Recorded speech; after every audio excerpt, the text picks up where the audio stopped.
নমস্কার বন্ধুরা, আমি আজ চলে এসেছি কালীঘাটে। তার আগে দেখো, মন্দিরে গর্ভগৃহে যাওয়ার আগে গঙ্গাঘাটটা তোমরা অবশ্যই দেখতে থাকো আমার সঙ্গে। আর এই ভিডিওটা যখন বানাচ্ছিলাম তখন মন্দিরটি তখন কাজ বেশি হচ্ছিল না। এখন মন্দিরের কারুকার্য খুব ভালো হয়েছে।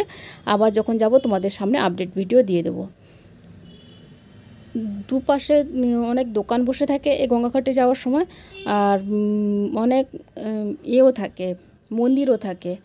আর এই যে দেখো, মন্দিরে ঢুকে আমরা মানে এত ভিড় হয়েছিল, মঙ্গলবার দিন গেছিলাম তো মন্দিরে গর্ভগৃহে ঢুকতে পারিনি, আমরা নাট্যমঞ্চ হয়ে ঘুরে চলে এসেছি।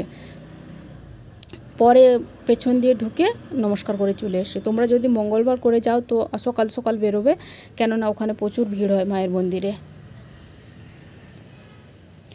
আর পুজো দিয়ে বেরিয়ে এলাম। বেরিয়ে আসার পথে দেখো হনুমানজি মন্দির, আর সারি সারি দোকান, কি নেবে, শাঁখা সিঁদুর সব কিছু আছে। এখান থেকে তোমরা নিয়ে যেতে পারো কাউকে গিফট দেওয়ার জন্য। আর যেটা বলছি, ভিডিওটা ভালো লাগলে অবশ্যই তোমরা লাইক শেয়ার কমেন্ট করো।